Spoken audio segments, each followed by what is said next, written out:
Good morning. It's July 27th, 2026. Got home this morning in Evergreen, started planting things. My dad came to see me and he's like, I asked him about his roses. He got four roses the other day and he was letting them die. And I told him, if you do not plant those roses soon, I'm going to come and get them and plant them in my yard. So this morning he came to tell me that I could have them. He'd about half killed them, but that's okay. They're coming back. Got them planted, got busy. I know I always wear this. It's got a hole in it too. But I've been working out in the yard. Planted a bunch of herbs, seeds, zinnia, coneflowers, gardenias that my father-in-law gave us that he rooted are about that big now. I'm so happy. Okay, so I pulled a card. I'm just staying with the witches, the Little Witches Oracle deck, because it's just exactly what I feel like I'm supposed to read from. The first card I pulled was the spider. Let me get my little handy dandy glasses. On page 30, the spider is a master. Well, first it says patience, craft, and self-protection. The spider is a master of patiently working on its craft. While web building may seem painstaking and tedious, the spider works slowly and carefully to weave intricate designs into thin air. This card asks you to be humble and develop your skills. Do not expect to succeed without putting in solid work. Remember to be patient. The best accomplishments in life do not come easily. For such a tiny and quiet creature, the spider is quite fearsome and not to be messed with. Sometimes the spider is feared for being dangerous or even deadly, while other times it is celebrated for its wisdom and ability to keep the insect population in check. Yeah, it has reasons why we have them. No matter how you feel about the spider, you must never kill it. Respect this small but mighty being and the success it can inspire in your life. The witch practice, web weaving ritual. On a piece of white paper, draw a small picture in the center with a pencil. This image should represent something you really, really want, but might take a lot of practice or work to get. For example, if you want to become a professional musician or athlete one day, look at Michael Jordan. They told him he couldn't. He wasn't capable, and what did he do? He took that as fuel. He did not take that as defeat, because inside of him he believed. He knew what he was supposed to do, and he didn't allow anybody to convince him any differently. Oh wow, yeah, I get that. Thank you, Spirit. Okay, so for example, if you want to become a professional musician or athlete one day, draw an image of your instrument or sports equipment. Tape the paper on the wall of your room. Place it somewhere a little bit private, like in a corner or in your closet.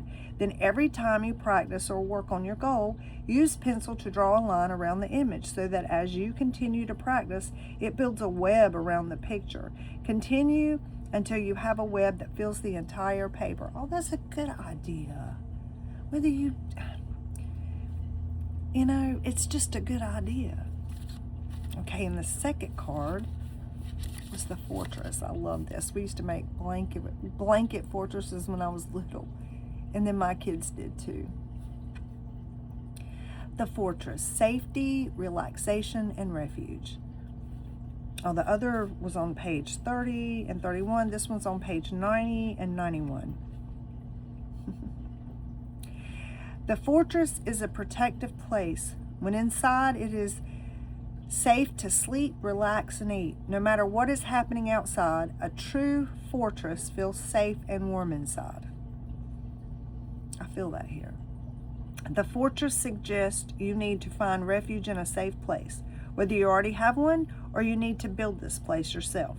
The security of the fortress is available to you, and now is the time to use it. Whether this is a home, a bedroom, a bathtub, so just any space that you have that you feel safe in, or just a relaxing place you can go into your imagination. It is essential for you to escape somewhere that feels truly safe. Be sure to bring in any supplies you need to make it comfy and cozy.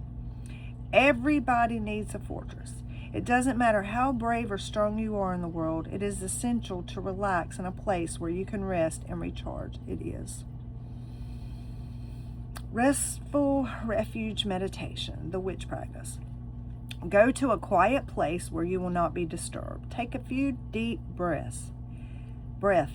Think of a place, either real or imagined, where you feel the most safe and cozy. This could be a real place you've been before or an imaginary place that only exists in your mind. For me, it's in my circle of stones. I always feel safe when I'm in my circle of stones. Go there in your mind and make yourself comfortable. Notice how you feel in your body. If you are feeling safe, where do you feel that sensation in your body? Gently touch this place with your hand. Know that you can come back here whenever you want. If you touch your hand to the same place, it will act like a key to help you unlock the door to the fortress. When I made my stone circle it was surrounded by pine trees, but they were like in the same formation as the Seven Sisters in the sky. And so I was directed by Spirit. I made a stone circle with quartz rocks, and it was so awesome, and I loved it so much because, you know, those of you that know me know that my cat, which was named Cat, disappeared last June, July. I'd have to look it up, but during that time frame. But before that, when I made my stone circle, Cat used to come, not Kitty, the white one, but the gray one, Cat. Cat would come, and so would Sugar, and they would lay in my stone circle with me, especially if I was praying and I just needed extra love. When I needed extra love, they were just always there. Well, not last night, the night before, I had, well, I can't say that because Cat has been with me now for a couple days, but the other night we were together, and I woke up and woke myself up because I was just so in awe of that. I was bumping my cat on the forehead with my forehead, and we were together and we were loving each other, and the love that he gave me was just so surreal. It's like it filled up my love tank. Yeah, little did I know that I was going to have to use it. I'm having issues with my lungs again, but I know what I need to do, and I know how to do it, so I'm doing it. Sometimes the things we don't want to give up the most are the things we have to give up, but that's okay, because I want to be in good health, and I have to be. So for all of you who pray, say a little prayer for me. For all of you who care a little bit today for me, because there's nothing more than, I've been smoking pot since I was 14, but I used it as a crutch. The first time I ever smoked pot was my cat got hit by a car, or she got caught in a fan belt, and she wandered up to the bus stop, and she was completely paralyzed, and there were maggots, well, I know it's gross, coming out of her back where she had been chopped. And this cat was like my lifeline for, well, I had her for 8 years. She listened and held me and loved me, and she was just my best friend. And so that day was the first time I ever smoked pot. With a friend down the street, she offered. She's like, "Hey, you want to go to my house and get high?" And I'm like, yeah, okay. Because I was just that girl. And that started my, I don't know what you want to call it. Anyway, my escapism. Because I enjoy smoking pot, but now you can't, I mean, it's illegal. Could have gotten in trouble. But now they have hemp. But there's something in the hemp that they're putting in it that's not like natural marijuana. There's something in it, and it makes me cough so bad. So, and not to mention, I know that I can go places in the spirit without ever doing that. I figured that out now. That's just like they're there for uses. We have plant medicine for a reason, and I love it, and I cherish it, and I'll forever be thankful for it, and I hope one day I can use it again. But for now, I can't. And that's okay. It's time to learn a different way. But it is a very special time, and it's a time in my life where I can do this. So for all of you out there that find yourself in a position to where you might have to change some things up, maybe your body's saying, no, you can't do this anymore. Maybe your mind's saying, hey, I can't do this anymore. And you're growing. It's okay. It's okay. It's okay to be scared. It's okay to fail. Because if I fall down, I'm going to get the fuck right back up. Sorry. Not really. Sorry, not sorry. I'm going to get up. Just like I used to tell my cousin Michael, hey Michael, if you're listening to me out there in the ether. Or he used to tell me, you fall down, you get up again. Nothing's going to keep me down. And I tell my kids that too. This is turning into a long video, but I feel like I should share this. I almost took my life last year. I really did. Or actually this year. Sorry, this year.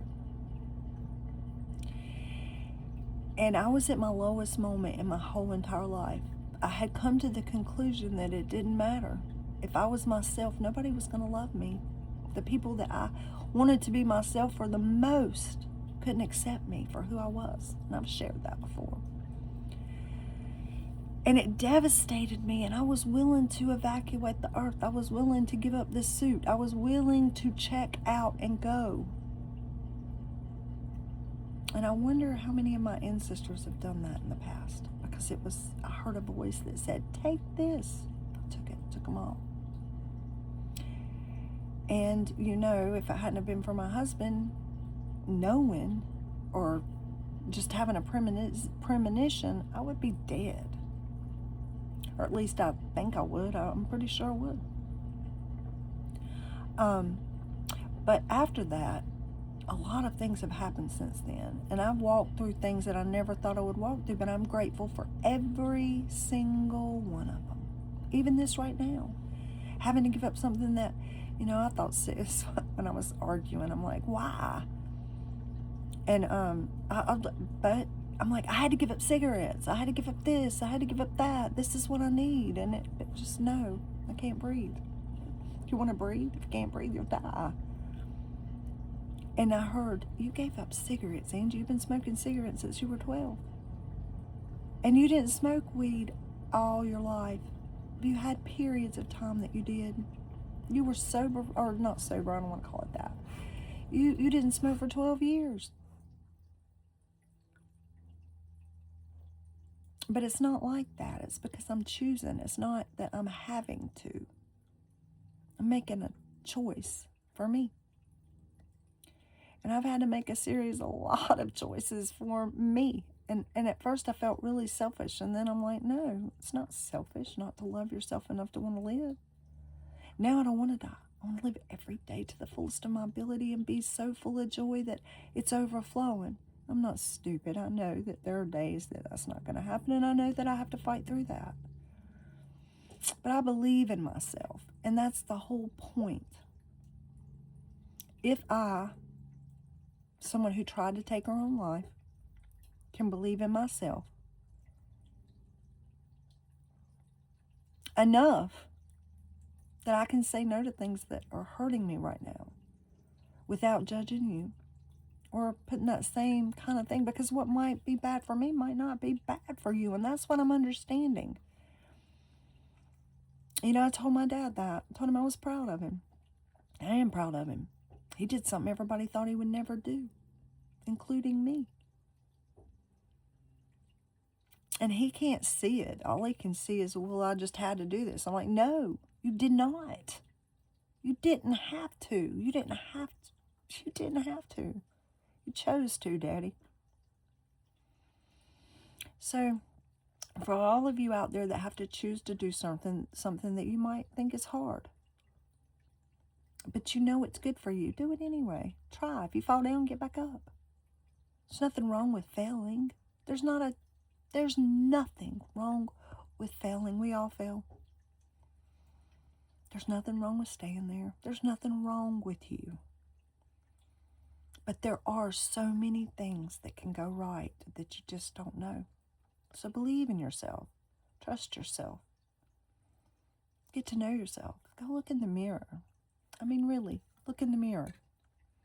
Look into your eyes, your own eyes. Do you love yourself? All that love you're giving others, are you really loving them? Or are you wanting them to love you, so you're pouring all of yourself out into them so that they'll love you, and you're not getting the love back that you desire? People can only give you what they can give. That's why it's so important that you love yourself, you figure yourself out. Otherwise, you might find yourself at a place one day where the people that you've given up what you thought was everything to be what they wanted don't love you anymore, or never loved you in the first place because they didn't know how. They loved the version of you that you were to make them happy. Did you hear that? Is that what you want to be the rest of your life? Just something that makes someone else happy? Or do you owe it to yourself to figure out what it takes to make you happy? Because that's what I figured out this year, this 2026. Will be 55 years old this year. That it's not selfish for me to want to find out what makes me happy. And I happen to know. So why not make myself happy? I'm an author. I sing. I love to sing. It doesn't have to sound anything like you like. I love it.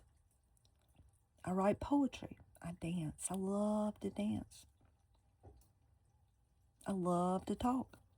I've learned not to talk sometimes. But most of all, I've learned that making you responsible for me is not healthy for me. So, with that,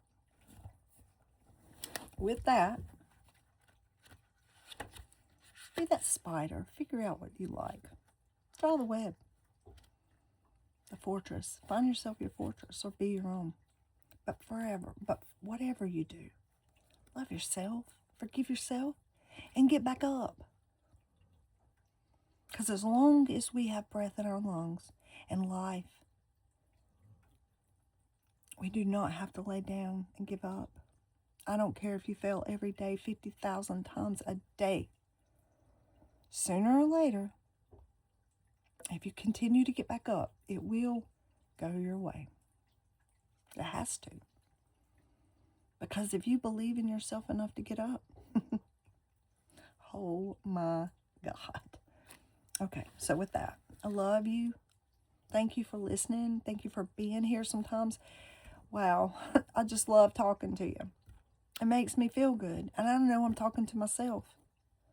I like talking to me now, too. Sometimes I just catch myself talking to myself and think, damn, Andrew, you might sound crazy. And then I think, I don't care. If you're looking at me and judging me based on what you see me doing, something's wrong. Because you should be fixated on yourself. You need you more than I do.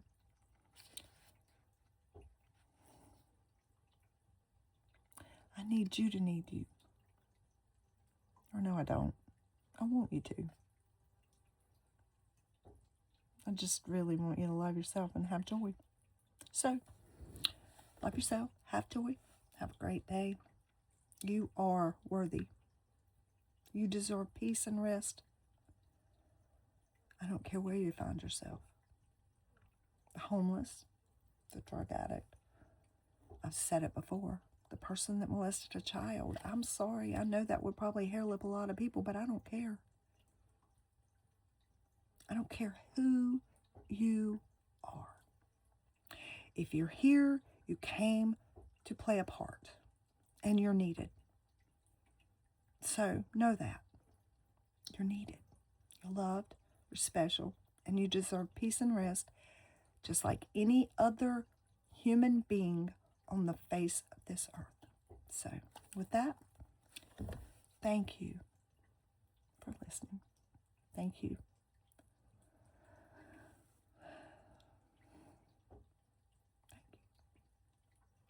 Thank you for loving yourself. That is my wish for you. That you find love for yourself and receive it. Not just find it, but actually receive it. Because you deserve it. for what you do, but for who you are. You're part of me. I'm you. You're me. I love you. If you don't love me, that's okay. It's okay. I love me enough.